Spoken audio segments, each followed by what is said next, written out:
सुनना चाहते हैं, इनके साथ बातचीत करके आगे का नक्शा बनाना चाहते हैं और मिलकर राष्ट्रवादी कांग्रेस पार्टी का माइनॉरिटी डिपार्टमेंट कैसे मजबूत कर सकते हैं और देश की अलग अलग मजहब के लोग इनके मन में किस तरह से एक विश्वास कॉन्फिडेंस तैयार करने में राष्ट्रवादी कांग्रेस पार्टी क्या जिम्मेदारी ले सकती है, ये बात उन्होंने कही।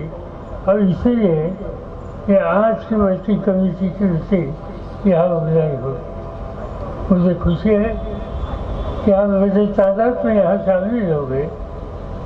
कई साथियों ने अपनी विचारधारा सामने रखी और मैं यहाँ से जाने के बाद आगे का नक्शा बनाने के लिए जो आप से कई साथियों के सुझाव है वो भी यहाँ सुनकर हमारा आगे का कार्यक्रम तय हो जाएगा और एक मजबूत संगठन हम राष्ट्रवादी कांग्रेस पार्टी के नाम तैयार करेंगे।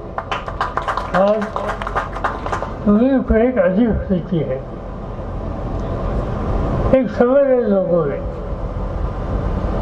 भारतीय जनता पार्टी के हाथ में हुकूमत है, प्रजातंत्र में लोगों ने कुछ तय किया तो आम जनता का वो अधिकार है किसके हाथ में हुकूमत देना चाहिए। मगर यह जिम्मेदारी ऐसे विचारधारा के लोगों के हाथ में दी गई, इससे आज देश में समस्या पैदा हो रही है। हम देखते हैं कि भारतीय जनता पार्टी उनका नेतृत्व बातें एक करते हैं और देश को एक अलग रास्ते पर ले जाने की कोशिश कर सकते। इससे आज देश में लोगों के मन में एक संग्राम पैदा हुआ। मैं इतना ही कहना चाहता हूँ कि भले देश के पार्लियामेंट में भारतीय जनता पार्टी हो, उनके साथी हो, उनकी लीडरशिप हो, इनके पास बड़ी मेजॉरिटी हो सकती है, मगर ये मेजॉरिटी सच्ची मेजॉरिटी नहीं है। आप देखिए पूरा हिंदुस्तान का नक्शा आपके सामने रखिए। हम नीचे से शुरुआत करेंगे। आज केरल में हुकूमत किसकी? भारतीय जनता पार्टी की नहीं है। वहाँ जस्टिस है, वहाँ एनसीपी है और कुछ साथी है। केरल से ऊपर आइए, तमिलनाडु की क्या स्थिति है? तमिलनाडु में भारतीय जनता पार्टी की हुकूमत नहीं। इससे आगे अब कर्नाटक में आ गए। कर्नाटक में इनकी हुकूमत नहीं थी, एमएलए तोड़कर वह हुकूमत वहाँ बनाई गई। ऊपर आइए महाराष्ट्र में, इनकी हुकूमत नहीं थी, तो शिवसेना का एक सेक्शन तोड़कर उन्होंने 1 महीने 2 महीने 1.5 महीने पहले वहाँ अपनी हुकूमत बनी। अब देखिए वहाँ आंध्रा में इनकी हुकूमत नहीं है, तेलंगाना में इनकी हुकूमत नहीं है, मध्य प्रदेश में हुकूमत उनकी नहीं थी, वहाँ हुकूमत कांग्रेस और बाकी साथियों की। वहाँ एमएलए तोड़कर वह हुकूमत उन्होंने हाथ में ले ली। गुजरात और उत्तर प्रदेश, ये 2 राज्यों में उनकी हुकूमत थी, मगर हम दिल्ली में देखते, आज यहाँ केजरीवाल की हुकूमत, हम पंजाब में देखते वहाँ उनकी पार्टी की हुकूमत है। हम आसाम में और उड़ीसा में देखते वहाँ दूसरी पार्टी की हुकूमत है। और वहाँ पश्चिम बंगाल में जाइए, वहाँ भी ममता जी की हुकूमत है। कई जगहों में देश से 70% हिस्से में आज भारतीय जनता पार्टी की हुकूमत नहीं है। जहाँ हुकूमत है वो तोड़ कर खोद खरीद करके लोगों को साथ लेकर उन्होंने की, उसको जनता का सैंक्शन देंगे। और जब ऐसी स्थिति होती है तो हम लोगों का फर्ज ये है कि हम मजबूत संगठन बना सकते हैं तो 2024 को देश का नक्शा बदल सकते। और वो नक्शा बदलने के लिए जो कुछ करना चाहिए वो करने की तैयारी चाहिए। मेरी खुद की कोशिश ये है कि जो नॉन रिलीजियस पॉलिटिकल पार्टीज है इनके साथ बात करें। उन्होंने आपस में मतभेद छोड़ना चाहिए, मिलकर काम करने की तैयारी करनी चाहिए। आज देखिए, आप फिर से 2-4 दिनों से अखबार में फैलते हो गए कि दिल्ली के डिप्टी सीएम इनके खिलाफ कुछ न कुछ साजिश हो रही है। ठीक है, किसी ने गलत काम किया तो मैं कि उसका समर्थन नहीं करना चाहता हूँ, मगर सीधी सजग तरह से कई लोगों को और खासकर जो पार्टी यहाँ हुकूमत है, जिनको लोगों का समर्थन है, उनको दूर करने के लिए केंद्र सरकार की सब ताकत, चाहे सीबीआई हो चाहे ईडी हो, इसका इस्तेमाल करने का काम आज दिल्ली में हो रहा है। और ऐसे समय में कांग्रेस का फर्ज था कि हमारा झगड़ा किसके साथ, हमारा झगड़ा चाहे केजरीवाल के साथ हो सकता है, मगर हमारा सच्चाई से झगड़ा बीजेपी के साथ, हमारा झगड़ा ये जो सांप्रदायिक शक्ति है इनके साथ है। और जब ये लड़ाई होती है तब हम लोगों ने प्रत्यक्ष या अप्रत्यक्ष ये सांप्रदायिक शक्ति को मदद होगी, इस तरह से कोई कदम किसी ने नहीं उठाना, ये बात सबके मन में रखने की आवश्यकता है। और इस पर आज हम लोग कोशिश कर रहे हैं। आपने प्रजातंत्र 15 अगस्त का आपने स्पीच सुना। देश के सामने कई सालों से जवाहरलाल नेहरू जी के जमाने से एक सिस्टम है कि हम देशवासियों को संबोधित करते हैं, देश के प्रधानमंत्री, और देश का आगे का नक्शा, हमारी नीति क्या रहेगी वो देश के सामने कैसे। जब भाषण सुना तब उन्होंने महिला के बारे में कोई अच्छी बातें कही, महिला के सम्मान की बात की। एक तरह से महिला के सम्मान की बात होती है। और 2 दिन के बाद हम देखते हैं गुजरात सरकार इस तरह से कदम उठाते हैं कि हमें शर्म लगती है। लिखित वालों, इनके बारे में क्या हुआ, कितने अत्याचार हो गए, किस तरह से अत्याचार, उनके घर के बाल बच्चे क्या हुआ, किस तरह उनके ऊपर हमले हो गए, परिवार के सदस्य, उनके खिलाफ क्या किया गया। कोर्ट में मैटर गई, नीचे के कोर्ट ने सजा दी, हाई कोर्ट ने सजा दी, सुप्रीम कोर्ट ने सजा दी। ये सब होने के बाद और इतना बड़ा अत्याचार महिला के ऊपर करने के बाद वहाँ की हुकूमत एक दिन तय करती है कि ये बड़े शरीफ लोग थे, अच्छे लोग थे, पंडित थे, ये थे और थे, और उनको छोड़ने का काम किया। ये महिला की इज्जत है। जो सजा उस दिन लाल किले से भाषण दे दिया और देश की महिला के बारे में जो एक कुछ रास्ता दिखाने की कोशिश की, यही रास्ता है। इससे क्या हम पूरे देश को संदेश देते हैं। ये काम बहुत गलत किया है, मगर ये उनकी नीति है, ये उनका काम करने का तरीका है और इस रास्ते से वो जाना चाहते हैं। और इसलिए हमें ये देखना होगा कि ऐसी समस्या जब पैदा होती है तो देश के खास तौर पर माइनॉरिटीज के मन में एक जो आशंका पैदा होती है वो दूर करने का काम, जैसे फौजिया जी ने कहा, मैं उनसे सहमत हूँ। जब इस तरह की बात आती है, इसमें पूरे देशवासियों ने अपनी बात सबके सामने रखनी चाहिए। मगर इसमें जिनके ऊपर हमला होते हैं वो लोगों ने थोड़ा पीछे रहना चाहिए। और हमारे जैसे लोग हैं, हमारे जैसे नॉन माइनॉरिटी के लोग हैं, उन्होंने सड़क पर उतरने की तैयारी ये रखनी चाहिए। और हमने देश के सभी साथियों को एक कॉन्फिडेंस देना चाहिए कि आप अकेले नहीं है, पूरा हिंदुस्तान, पूरा देश आपके साथ। इस रास्ते से हम लोगों को जाने की आवश्यकता आज है। कई बातें हैं, कई कदम हम लोगों ने भी उठाए थे। सरकार ने हमारे कुछ लोग से हमें जहाँ तक महाराष्ट्र की बात यहाँ की गई, माइनर चीज़ को वहाँ कई क्षेत्रों में रिजर्वेशन देने की बात की। रिजर्वेशन का निर्णय लिया, कुछ लोग कोर्ट में गए और अच्छी बात है कि वहाँ हाईकोर्ट ने माइनर चीज़ को आरक्षण देने का जो प्रस्ताव था उसको समर्थन किया, हुकूमत बदली, वो तिथियाँ दूर किया गया। ये क्या बात है?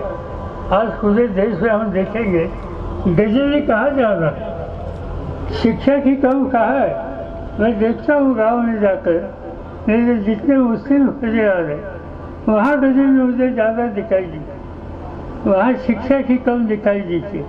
नौजवान मेहनत करने के लिए तैयार है, मगर उसकी पढ़ाई अच्छी हो जाएगी, उसको आगे मौका मिलेगा तो उनका परिवार, इसका चेहरा बदलेगा। और इसके लिए आज कुछ न कुछ आरक्षण की मदद की वहाँ आवश्यकता है। जो वीक सेक्शन होता है, दुबला होता है, इसके लिए आरक्षण होता है। जो मजबूत होता है उनका आरक्षण की आवश्यकता नहीं।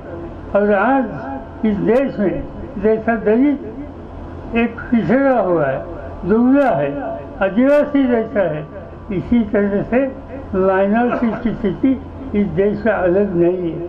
कुछ चंद लोगों की स्थिति अच्छी होगी, मगर अब वजह पैमाने पर आज जहाँ हम गरीबी देखते हैं, इसमें आज माइनॉरिटी का कोई सेक्शन हम नज़रअंदाज नहीं कर सकते। और इसीलिए उनको आरक्षण की आवश्यकता थी। और इसीलिए हम लोगों ने, और ख़ास तौर पर राष्ट्रवादी कांग्रेस पार्टी ने, यह आरक्षण की नीति महाराष्ट्र में शुरुआत की। आज वहाँ हुकूमत बदली, उन्होंने इस तरह के कदम वहाँ जो जिसकी आवश्यकता थी वो तो कर गए।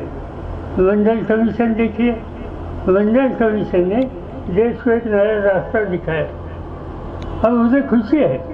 जब मेरे हाथ में महाराष्ट्र की हुकूमत थी तो देश में पहला रास्ता था कि मंडल का अमल करने के लिए हम लोगों ने तैयारी की, डिसीजन ले लिया। क्योंकि माइनॉरिटी, आदिवासी हो, अन्य जाति के लोग हो, जो गरीब है उनको उनका हिस्सा मिलना चाहिए। ये सूत्र हम लोगों ने किया था और ये आज पूरे देश में करने की आवश्यकता है। और इस बारे में किस तरह से काम होगा, इसकी एक आशंका हम लोगों के मन में आई। आज हुकूमत उनके हाथ में, मगर हुकूमत में इस्तेमाल किस तरह से किया जाता है? जो राजनीतिक दल या राजनीतिक नेता, जो राजनीतिक विचारधारा इनके खिलाफ है, इनके खिलाफ ये देश का जो हुक्म आपको मिला है, इसका गैर इस्तेमाल आज किया जाता है। चाहे CBI हो, चाहे ED हो, चाहे IE हो। इन लोगों से मजबूत से टकराव करने की आज आवश्यकता है। अब देखिए, महाराष्ट्र के होम मिनिस्टर थे, इनका नाम था अनिल देशमुख। अनिल देशमुख एक मेहनत करने वाला मजबूत होम मिनिस्टर था। कुछ इशू हो गए, उनको अरेस्ट किया गया। अरेस्ट करके इनके खिलाफ चार्जशीट दे दी। चार्जशीट क्या दे दी कि उन्होंने किसी के पास से 100 करोड़ रुपए उनके एजुकेशन इंस्टीट्यूशन के लिए डोनेशन ली। और इसलिए पैसा लिया तो किस लिए लिया? एजुकेशन के लिए। कितना लिया? 100 करोड़। चार्जशीट दे दी। बाद में इन्वेस्टिगेशन हुआ और इन्वेस्टिगेशन होने के बाद 1 महीने के बाद नई चार्जशीट देगी। और वो नई चार्जशीट कहती है कि वो 100 करोड़ नहीं थे, 4 करोड़, 100 से 4 करोड़। और अभी 15 दिन पहले और एक नया चार्जशीट दे दियो। अब इस चार्जशीट में लिखा 4 करोड़ नहीं, 1 करोड़ 10 लाख, यानी 100 से शुरुआत हुई और 1 करोड़ 10 लाख। 1 करोड़ 10 लाख काहे के लिए? एजुकेशन इंस्टीट्यूशन की बिल्डिंग बनाने के लिए, वो चेक से भर के लिए, बैंक में डिपॉजिट, इसका रिकॉर्ड है। मगर होम मिनिस्टर को पिछले 10 महीने से जेल में रखा है। क्या किया था नवाब अली ने? नवाब अली की एक ही गलती थी, और राष्ट्रवादी कांग्रेस पार्टी का प्रवक्ता था। हर दिन जहाँ कुछ गलत बात होती है ये बात लोगों के सामने रखने का फर्ज वो करता था ईमानदारी से, और इसीलिए इनके खिलाफ केस में क्या था? 20 साल पहले कुछ व्यवहार हुआ था और इसमें उन्होंने कुछ किया, कुछ जमीन की खरीद में 20 साल पहले। और अभी हम मांगते थे कि क्या इंफॉर्मेशन हमें दे दो, क्या तुमसे काम गलत क्या किया वो हम देखना चाहते। हमें कोई इंफॉर्मेशन मिली नहीं। आज इस देश में एक कानून हम लोगों ने किया, जब हम लोग यहाँ फीसे गवर्नमेंट में थे, और तब एक कानून हमने किया, राइट ऑफ इंफॉर्मेशन। कोई भी इंफॉर्मेशन चाहिए तो मांगने का अधिकार सिटीजन का होता है। जब नवाज मलिक के खिलाफ ये केस हो गई, इनके बारे में ये कहा गया कि उन्होंने गलत काम किया। हमारे कुछ साथियों ने राइट ऑफ इंफॉर्मेशन से इंफॉर्मेशन मांगी नवाब मलिक के बारे में, और इंफॉर्मेशन आ गई कि जो इनके खिलाफ चार्ज है ऐसा कोई काम नवाब मलिक ने किया नहीं। ऐसा लिखित आज इंफॉर्मेशन वहाँ आई है, ये दे सकती है। ये क्या है? आपके खिलाफ कोई राजनीति में होता है, प्रजातंत्र में, जमहूरियत में बोलने का अधिकार नहीं। कुछ गलत काम किया तो बोलने का अधिकार नहीं। अच्छा, हमने कुछ गलत बात की तो हमारे खिलाफ केस करिए, डिफॉर्मेशन करिए, कुछ भी करिए। मैं बोला इसे पिछले 10 महीने से जेल में रहना और उनके फरियाद को सताने का काम वहाँ करना। वहाँ सामना नाम का एक न्यूज़ है, इसका एडिटर मेरे साथ पार्लियामेंट है, संजय राउत उनका, ये उनका नाम। फिर से 15 या 3-4 हफ्ते से उनको अरेस्ट किया गया। काहे के लिए अरेस्ट किया? जैसे नवाब मलिक ये सरकार की जो गुजरी चीज़ें देश के सामने रखने का काम करता था, वैसे ही संजय राउत लिखता था, वो एडिटर था, और इसीलिए उनके खिलाफ केस की गई।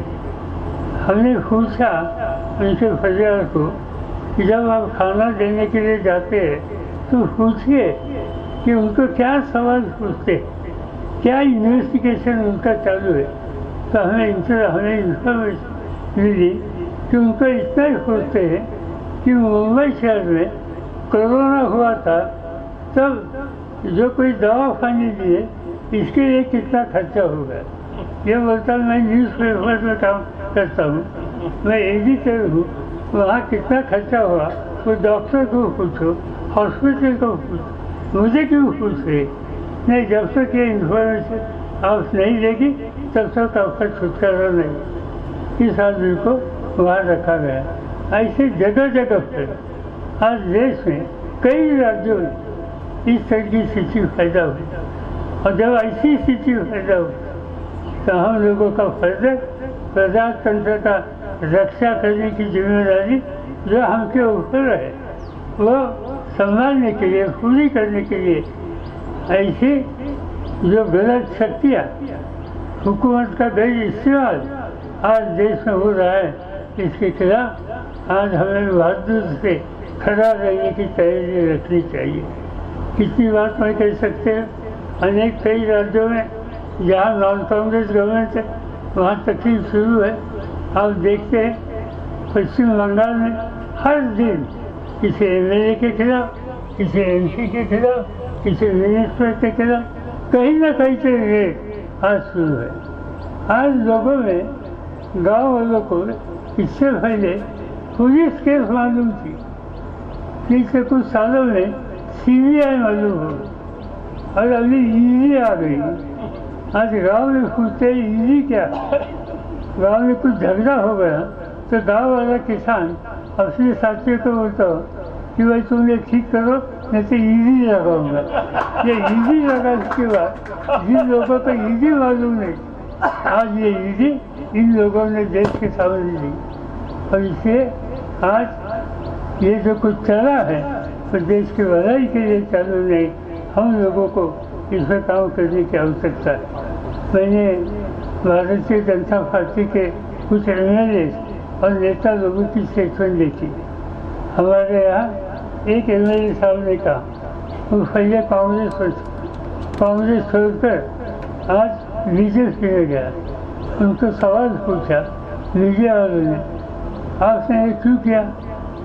उन्होंने जवाब दिया, मैंने पार्टी बदली, मैं बीजेपी में गया और मुझे खुशी से नींद आती है। अभी कोई ईडी फीडी मेरे खिलाफ नहीं, केसेस बहुत थे मगर अभी सब खत्म हो गए।